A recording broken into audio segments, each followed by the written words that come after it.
ओम श्री गणेशाय नमः। ओम नमः शिवाय। पहले अध्याय के बाद अब प्रस्तुत है सभी सुख प्रदान करने वाले और सभी दुखों को हरने वाले शिव महापुराण का दूसरा अध्याय।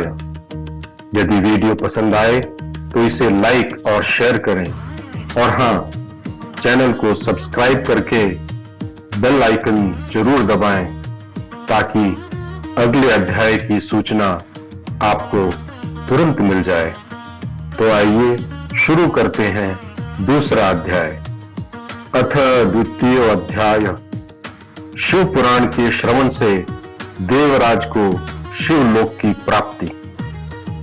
शौनक जी बोले, हे महाभाग सूत जी, आप वास्तव में धन्य हैं।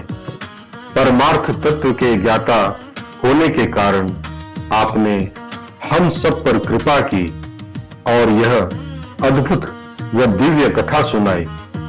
हमने इस पाप नाशिनी, मन को पवित्र करने वाली तथा भगवान शिव को प्रसन्न करने वाली कथा का श्रवण किया है। इस पृथ्वी पर कल्याण का इससे श्रेष्ठ साधन और कोई नहीं। आज आपकी कृपा से हमें यह पूर्ण निश्चित रूप से ज्ञात हुआ है। हे सूत जी, कृपा करके बताइए कि कलयुग में कौन कौन से पापी इस कथा के प्रभाव से शुद्ध हो जाते हैं। इससे संपूर्ण जगत का कल्याण होगा। सूत जी बोले, हे मुनियों, जो मनुष्य पापी, दुराचारी, कुटिल, काम क्रोध में डूबे हुए हों, वे भी इस पुराण के श्रवण से शुद्ध हो जाते हैं। यह कथा श्रेष्ठ ज्ञान यज्ञ है जो सांसारिक सुख और मोक्ष दोनों देने वाली है। यह सभी पापों का नाश कर भगवान शिव को संतुष्ट करती है।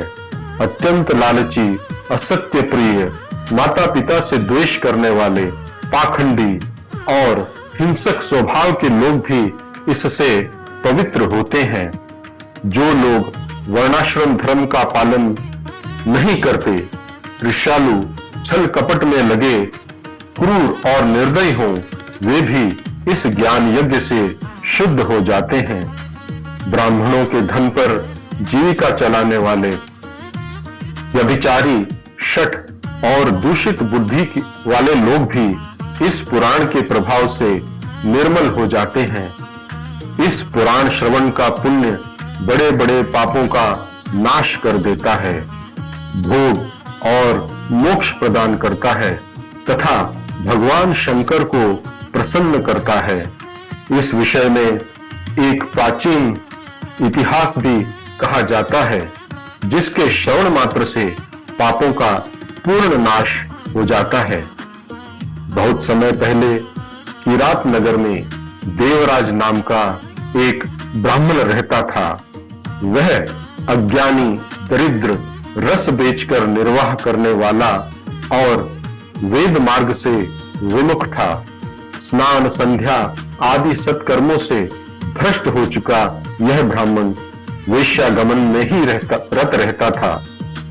विश्वास करने वालों को धोखा देना उसकी आदत थी। वह ब्राह्मण क्षत्रिय, वैश्य, शूद्र सभी को विभिन्न बहानों से मारकर उनका धन हड़प लेता था। अन्याय से उसने बहुत धन अर्जित किया, परंतु उसका तनिक भाग भी धर्म में कभी नहीं लगाया। एक दिन वह स्नान हेतु तालाब गया। वहां उसे शोभावती नाम की वेश्या दिखाई दी। उसे देखकर वह मोहित हो गया। शोभावती भी उस धनी ब्राह्मण को अपने वश में देखकर प्रसन्न हो उठी। दोनों में वार्तालाप से प्रेम उत्पन्न हुआ। ब्राह्मण ने उसे पत्नी स्वरूप मान लिया और वेश्या ने भी उसे पति स्वीकार कर लिया। दोनों दीर्घ काल तक परस्पर विहार करते रहे। बैठने, सोने, खाने, पीने, क्रीड़ा सभी में वे पति पत्नी की तरह रहने लगे। माता पिता और पत्नी के बार बार रोकने पर भी वह दुष्ट ब्राह्मण पाप कर्मों से नहीं रुका। एक रात ईर्ष्या और पाप कर्म में डूबे उस ब्राह्मण ने अपने सोए हुए माता पिता और पत्नी की हत्या कर दी और उनका सारा धन लूट लिया। वेश्या आसक्ति से पागल उस नीच ब्राह्मण ने अपना और मृत पिता का सारा धन भी उसी वेश्या को दे दिया। वह अभक्ष्य भोजन करने लगा, मद्यपान में डूबा रहता और उसी वेश्या के साथ एक ही पात्र में जूठा भोजन करता। एक दिन वह घूमता फिरता प्रतिष्ठानपुर पहुंच गया। वहां उसे एक शिवालय दिखाई दिया जहां अनेक सिद्ध महात्मा एकत्र थे। वह वहीं ठहर गया। कुछ ही दिनों में उसे भारी ज्वर हो गया। उसी समय वहां एक ब्राह्मण शिव पुराण की कथा सुना रहे थे। ज्वर से पीड़ित देवराज निरंतर शिव कथा सुनता रहा। 1 मास बाद वह ज्वर से अत्यंत कष्ट पाकर मर गया। यमदूत आए और उसे बांधकर यमपुरी ले जाने लगे। उसी समय शिवलोक से भगवान शिव के दिव्य पार्षद वहां प्रकट हुए। उनके तेजस्वी रूप दिव्य थे। हाथों में त्रिशूल, शरीर पर भस्म और रुद्राक्ष की मालाएं शोभित थी।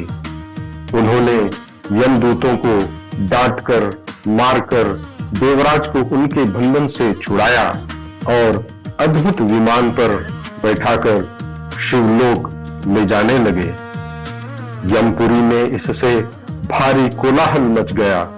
धर्मराज यम वहां आए और ज्ञान दृष्टि से सारा प्रसंग जान गए।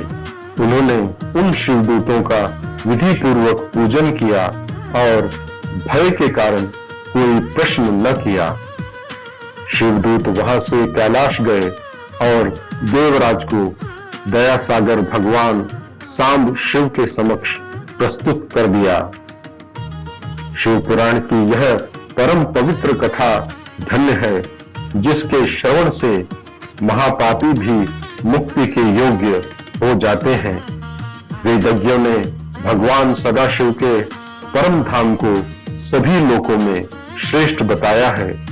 ब्राह्मण, क्षत्रिय, वैश्य, शूद्र, यहाँ तक कि वह घोर पापी देवराज भी, जिसने धन के लोभ में अनेक लोगों की हत्या की और अपने माता पिता व पत्नी तक को मार दिया। वेश्याओं का सहचर, शराबी और दुराचारी होने पर भी मात्र शिव पुराण श्रवण के प्रभाव से शिवधाम को प्राप्त कर मुक्त हो गया। इस प्रकार स्कंद महापुराण के शिव पुराण महात्म्य का देवराज मुक्ति वर्णन नामक द्वितीय अध्याय पूर्ण हुआ। ओम नमः शिवाय।